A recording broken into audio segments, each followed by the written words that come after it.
Rencontre. Une émission de Jean Corcos consacrée à la connaissance du monde musulman. Bonjour amis auditeurs, Jean Corcos au micro pour ce pré-enregistré réalisé le 19 avril 2018. Bonjour Madame Fatiha Daziheni. Bonjour. Alors nous poursuivons ensemble ce matin la série consacrée à l'Arabie Saoudite et où notre fil conducteur reste un ouvrage que vous avez écrit, dont nous avions commencé à parler ensemble la dernière fois. Pour rappel, vous êtes chercheur spécialiste des monarchies du Golfe, docteur en sciences politiques, vous enseignez à Lille et vous travaillez à l'Institut de recherche stratégique de l'école militaire. Votre livre, publié aux éditions Talendier, a pour titre « L'Arabie Saoudite en 100 questions ». Je vous le recommande vraiment parce que c'est un ouvrage de référence et la lecture de ces 350 pages m'a beaucoup appris. Ce livre aborde en 9 parties et entre autres l'histoire, la société, la religion, l'économie, l'international. Et pour ce deuxième entretien, j'ai intitulé mon émission « L'Arabie Saoudite, politique régionale et enjeux stratégiques ». Alors, Fatiha Daziheni, parmi les points faibles de l'Arabie, il y a la totale dépendance des États-Unis qui assure la sécurité du royaume depuis 1945. Cette alliance a été soumise à rude épreuve, il y a eu la grande méfiance, née du 11 septembre, où 15 des 19 terroristes étaient saoudiens, il y a eu l'échec des interventions américaines en Irak et en Afghanistan, qui en plus ont favorisé les chiites, il y a eu le succès du camp anti-occidental en Syrie, et on peut le dire aussi au Yémen, suite au désengagement militaire depuis 2011, l'administration Obama enfin avait sorti l'Iran de son isolement. Pensez-vous que l'administration Trump rassure les Saoudiens ? En ce qui concerne le dossier iranien, oui, bien sûr. Les Saoudiens et le président Trump et son administration sont d'accord pour contenir l'influence de l'Iran dans la région. Les Saoudiens se sont rangés à l'avis israélien sur l'accord sur le nucléaire tardivement, parce qu'en fait, les pays du CCG ont accepté cet accord. Ils n'ont pas refusé, mais il est vrai que suite à ce qui a été perçu comme l'abandon d'Obama et la remise en question de l'alliance très solide américano-saoudienne, les Saoudiens se sont sentis donc totalement isolés, abandonnés, d'où ces réactions un petit peu précipitées de créer de nouvelles coalitions, alliances rapidement, notamment pour lancer la guerre au Yémen, cette alliance islamique antiterroriste en décembre 2015, une profusion d'alliances pour montrer à l'Iran que l'Arabie n'était pas seule et n'était pas désœuvrée. L'alliance avec Trump, elle est encore très fragile, dans le sens où elle est très transactionnelle. On a vu Trump quand même accueillir le prince héritier avec ce gros chèque, c'était d'une vulgarité et d'une... ça a été très mal reçu en Arabie Saoudite, ils se sont sentis humiliés parce que c'est finalement une alliance transactionnelle. Donc les Saoudiens savent que l'alliance avec les États-Unis ne sera plus ce qu'elle a été. Tout à fait. Alors, parlons de la défense. Les achats militaires des Saoudiens sont astronomiques. Les dépenses militaires ont doublé entre 2010 et 2015. Elles sont passées à 87 milliards de dollars. Donc le pays est au 3e rang mondial devant la Russie. En termes de budget de défense. Absolument. C'est le quart des dépenses de l'État. Or, il y a quand même des éléments très inquiétants. D'abord, les piètres performances de leur armée au Yémen. Et maintenant, les rebelles Houthis lancent des missiles sur Riyad. Il y a l'absence de cohérence entre les armées des différentes monarchies du Golfe. Vous en parlez beaucoup dans le livre. Et en gros, il manque l'équivalent de l'OTAN. Comment expliquer ça, cette faiblesse ? Je l'explique d'abord par le fait que ces monarchies ne se sont pas construites, contrairement aux grands États arabes républicains tels l'Irak, l'Égypte, la Syrie, voire l'Algérie, ne se sont pas du tout construites sur la base d'une armée nationale centrale, pivot de l'État, pas du tout. Au contraire, si vous voulez, comme ils ont d'abord... ces pouvoirs ont d'abord consisté à, si vous voulez, solidifier leur base dynastique. Et lorsqu'ils ont eu la richesse minière, pétrolière, leur pouvoir s'est renforcé sur le plan autoritaire. Donc ils ont accaparé les richesses de l'État et ont tout fait pour préserver ces pouvoirs. Alors, comme ils sont à l'intérieur même de chacune des dynasties très rivaux, et très défiants, ils n'ont pas construit une vraie armée. Une vraie armée. Il y a la garde nationale, il y a l'armée régulière, et le ministère de l'Intérieur, par exemple, en Arabie Saoudite, est également quasi une armée parallèle. Donc, chacun des princes très influents avait son grand fief. Là, je parle pour l'Arabie Saoudite qui est centrale. Hein. Pour les autres petits émirats, en dehors d'Oman, qui avait quand même son armée, parce qu'ils ont connu la guerre du Dhofar dans les années 60-70, c'est le seul peut-être pays qui a construit en amont une armée assez solide. Et puis après, il y a eu le cas des Émirats arabes unis, avec l'actuel prince héritier, qui à partir des années 90 a construit ce qu'appelle James Mattis une petite Sparte. Alors justement, Fatih Radaziani, puisqu'on commence à parler donc des différents États du Golfe, je veux dire que votre livre m'a beaucoup appris concernant les différences et les subtilités des relations entre ces monarchies. Parce que, vu de loin, on a l'impression qu'ils partagent les mêmes positions dans le cadre, justement, du Conseil de coopération du Golfe, qui a été créé en 1981. Or, ce que j'ai noté, ils n'ont pas accepté un élargissement aux deux autres monarchies arabes, la Jordanie et le Maroc, parce que souhaitait l'Arabie. Le Qatar est en dissidence frontale par rapport aux autres. Oman entretient toujours des bonnes relations avec l'Iran. Alors on a l'impression que, mis à part le Bahreïn, qui a été sauvé en 2011 par une intervention de l'armée saoudienne, quand il y a eu et des Émirats. Et des Émirats, quand il y a eu une révolution chez eux. Mis à part les Émirats arabes unis, qui sont le modèle du prince héritier Mohammed bin Salman, on a l'impression que tout le monde se méfie des Saoudiens. Est-ce que c'est vrai ? Mais de toute façon, traditionnellement, l'Arabie saoudite est considérée comme un acteur hégémonique. C'est vrai que la formation de l'État saoudien s'est fait sur des conquêtes, hein, et donc ça s'arrêtait pas. Ils ont le Qatar, tous ces petits Émirats pour l'Arabie saoudite, effectivement, aurait pu faire partie du royaume. Exactement, c'est vraiment le territoire du royaume. Donc bien sûr que tout le monde se méfie, mais il y a des rivalités entre chacun de ces des rivalités interdynastiques. Vous l'avez dit, la crise avec le Qatar, elle est sans précédent. Hein, et c'est beaucoup plus une crise de rivalité, de jalousie, notamment entre Abu Dhabi et Qatar, qu'entre l'Arabie saoudite et le reste. Hein, parce qu'il y a aussi entre les micro-monarchies des rivalités.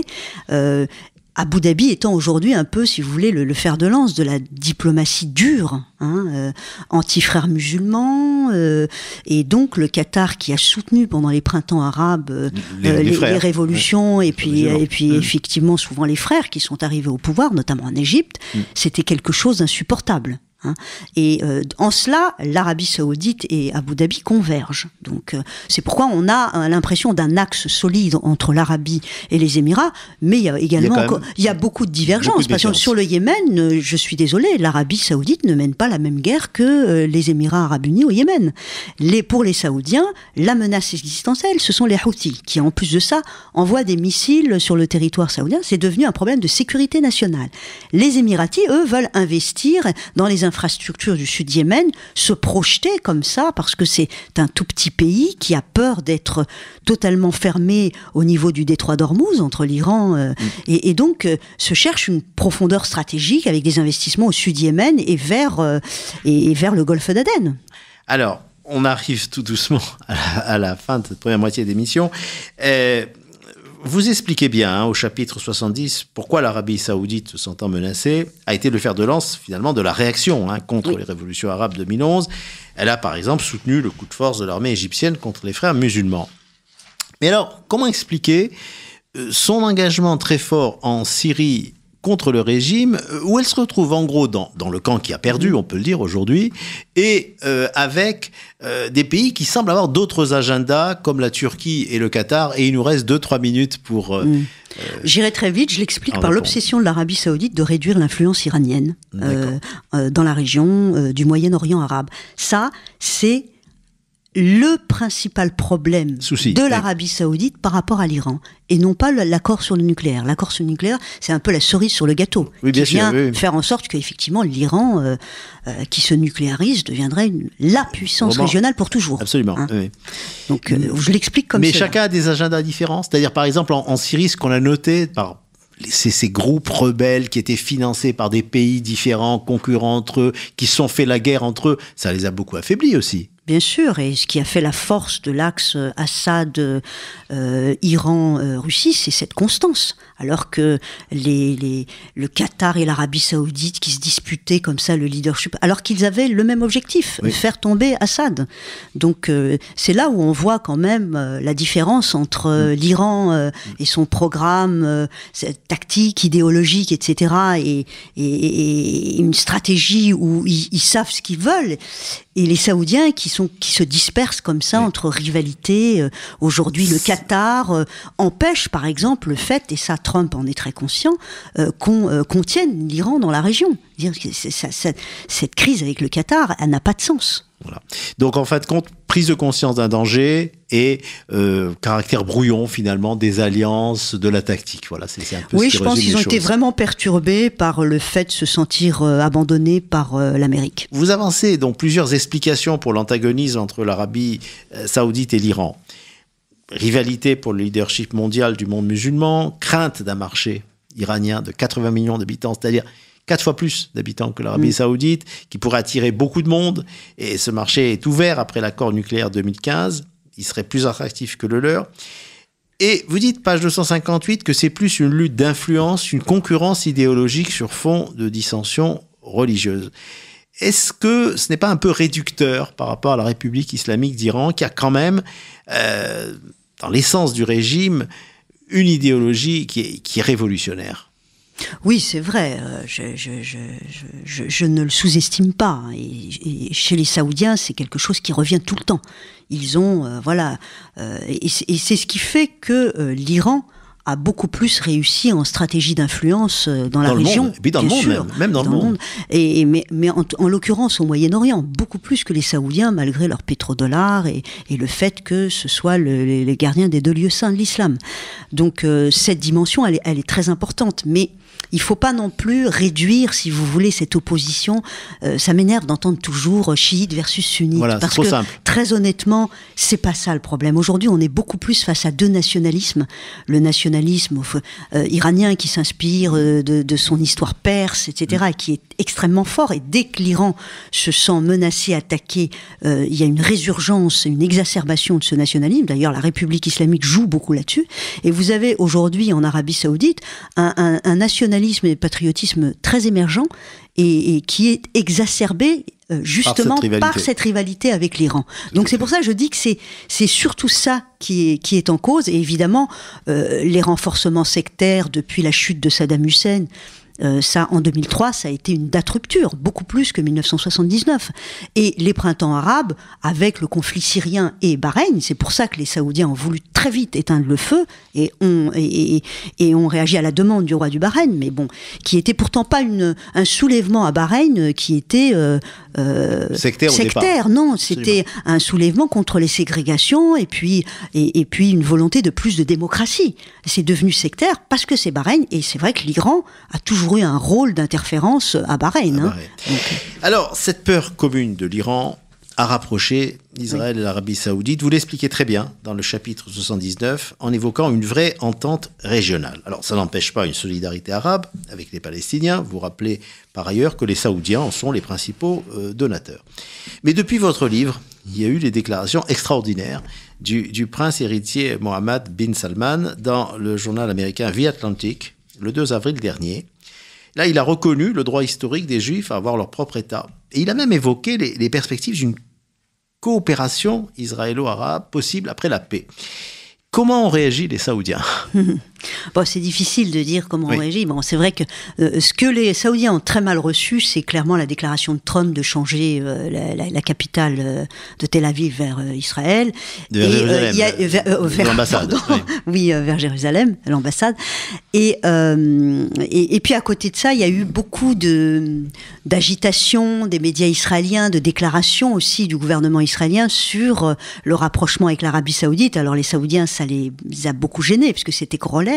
Évidemment, les Saoudiens restent extrêmement sensibles à la question de Jérusalem, mais comme vous le savez, depuis les printemps arabes, c'est vrai que la question israélo-palestinienne, c'est pas quelque chose qui mobilise non plus les foules le plus. Et donc, le prince héritier surfe là-dessus. Il a une vision business du monde, Mohammed bin Salman. Et c'est vrai que pour renforcer un peu sa stature de futur homme d'État, il faudra quand même qu'il ait une position un peu plus stratégique, un peu plus... Et pour compenser, c'est peut-être pour ça que j'y vois un jeu de rôle aussi entre le fils et le père. Le roi Salman, lui, est toujours là pour rappeler à l'ordre et pour rappeler les principes structurants de la monarchie. Et on revient évidemment sur le principe de base de l'initiative de paix qui avait été lancée par le roi Abdallah en 2002 et qui est devenue l'initiative de paix arabe. Et le roi Salman ne déroge pas de cela. Et c'est vrai que c'était la première proposition extrêmement importante et intéressante de normaliser avec Israël. Hein. Ça a été une vraie proposition de paix qui a été balayée d'un revers de main par la communauté internationale. C'est vrai, vous faites bien de le rappeler. Et donc on en revient à ce principe-là. Alors le prince est là, effectivement, il a en tête Neom, ce projet sorti là, de Vision 2030, qui sera une cité un peu futuriste, la start-upisation de l'économie, et il est parfaitement au courant du monde et il sait que le premier pays en termes de start-up, c'est Israël. Donc il n'y voit pas du tout d'inconvénient. Encore une fois, c'est la vision business. Mais cette vision business, effectivement, elle se heurte au blocage sur la question israélo-palestinienne. Très bien. Alors, Fatira Daziani, vous consacrez plusieurs chapitres aux relations de l'Arabie Saoudite avec l'Asie, où s'est déplacé au cours des dernières décennies le centre de gravité économique du monde. Est-ce que vous pourriez donner quelques chiffres pour illustrer cela ? Déjà, c'est assez récent, parce que c'est dans les années 2000 où vraiment le commerce, les échanges explosent, notamment entre la Chine et cette partie, puisque la Chine est un acteur très important qui échange avec l'Iran surtout. Et depuis, l'Arabie Saoudite est devenue quand même un pays fondamental, puisque c'est quand même la Chine apporte 20% quand même de son pétrole. Oui. Exactement. C'est le premier fournisseur de pétrole. Et la majorité, je crois, du pétrole saoudien est exporté vers l'Asie maintenant, c'est plus vers l'Europe. Oui, bien sûr. Là, je parle de la Chine, mais vous avez évidemment Japon, Corée et puis Inde aussi. Bien que l'Inde soit très dépendante aussi du pétrole iranien aussi. Mais la volonté de la Chine aujourd'hui, c'est clairement de peser sur ces deux piliers et de ne pas choisir l'un contre l'autre de plus en plus. Hein. Et d'ailleurs, aujourd'hui, la Chine, avec cette vision assez autoritaire et verticale du pouvoir par bin Salman, est un modèle de gouvernance parce que c'est un capitalisme d'État très réussi avec une autorité centrale, verticale et qui plaît énormément aussi bien aux Saoudiens qu'aux Iraniens. Et ça fait consensus. C'est peut-être ça qui va changer la donne dans les équilibres régionaux et mondiaux. Alors, il y a un pays quand même qui m'a un petit peu étonné par sa position. Bon, c'est pas la Chine, parce que la Chine essaye de faire du business avec tout le monde. Finalement, aussi bien les Israéliens que les Arabes, les Iraniens que les Saoudiens. Bon, c'est le Pakistan. Parce qu'il y avait quand même un lien très fort entre le Pakistan et l'Arabie Saoudite, vous le dites. On dit que ce sont les Saoudiens qui ont financé la bombe atomique. Avec les Émiratis, oui. Voilà, ils mettaient la bombe atomique pakistanaise. C'est les Pakistanais qui ont encadré l'armée, l'embryon d'armée saoudienne, depuis très longtemps. Or, ils ont refusé de s'engager au Yémen. Et ils restent neutres par rapport à l'Iran. Comment vous l'expliquez ? Justement, cette volonté d'équilibre, de ne pas choisir entre l'Iran et l'Arabie Saoudite. Mais le Pakistan a effectivement refusé c'est une décision assez sage, comme l'Égypte d'ailleurs, d'envoyer des troupes sur le terrain. C'est le Parlement qui a voté. Et donc, mais depuis, notamment les déclarations de Trump assez incendiaires contre le Pakistan et le fait de retirer un peu l'aide américaine au Pakistan, les Pakistanais, aujourd'hui c'est un ancien général à la retraite qui dirige la coalition antiterroriste islamique, et ils ont envoyé 1 millier de soldats à la frontière saoudo-yéménite au cas où il y aurait des infiltrations et que le territoire saoudien serait attaqué. Très bien. Alors il nous reste malheureusement très peu de temps, 4 minutes, pour une question qui est quand même très importante. C'est le soft power religieux de l'Arabie Saoudite. Il est considérable. Vous en parlez, vous évoquez le réseau impressionnant d'ONG islamiques qu'elle finance, les universités religieuses qui ont formé des dizaines de milliers d'étudiants du monde entier, et vous évoquez au dernier chapitre l'action en France de la Ligue islamique mondiale, qui a dépensé partout des dizaines de milliards de dollars pour réislamiser les musulmans. Alors, 2 questions très vite. D'abord, le rôle des frères musulmans. Aujourd'hui, ils sont mal vus dans le royaume, mais ils ont quand même conservé des financements saoudiens. Premier problème. Et puis, aujourd'hui, vous savez, on parle beaucoup du salafisme. On dit le salafisme, c'est le danger, c'est l'antichambre du terrorisme. Or, l'Arabie Saoudite soutient les salafistes. En 3 minutes, qu'est-ce que vous pouvez nous dire ? C'est difficile de répondre en 3 minutes. Hein. C'est une thèse. Hein. Oui. C'est compliqué. Là, on est à la croisée des chemins. L'Arabie Saoudite, son nouveau cheval de bataille, c'est effectivement de s'en prendre au mouvement des frères musulmans. Et ça, c'est assez nouveau et assez radical. Et je pense que ça peut être dangereux pour l'Arabie Saoudite au sens où l'idéologie des frères musulmans est venue, si vous voulez, alimenter aussi, en plus du salafisme, on a une hybridation, si vous voulez, qui s'est faite, et ce qu'on appelle les sahwa. Et ce sont d'ailleurs des mouvements qui ont imprégné quand même et qui sont qui ont une influence très forte depuis les années 60. C'est compliqué d'éradiquer ça comme ça. Et c'est vrai que suivre un petit peu la volonté de Bin Zayed des Émirats, qui est le grand pourfendeur de cette idéologie anti-frère, de cette manière me semble un petit peu risqué pour l'Arabie Saoudite.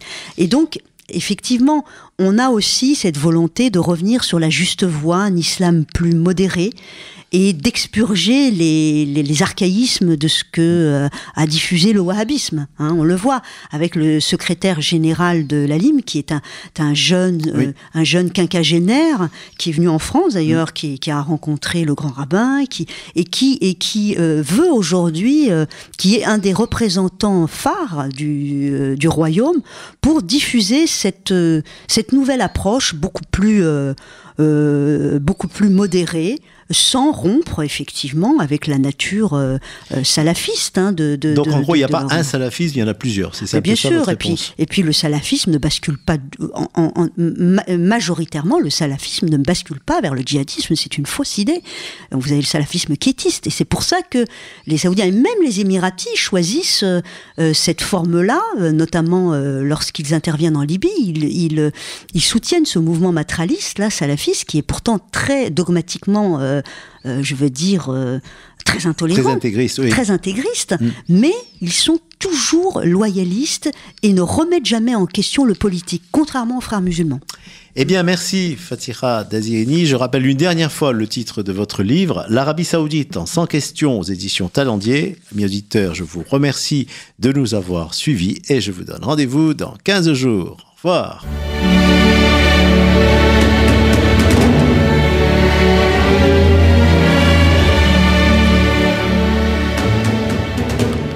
Rencontre. Une émission de Jean Corcos consacrée à la connaissance du monde musulman.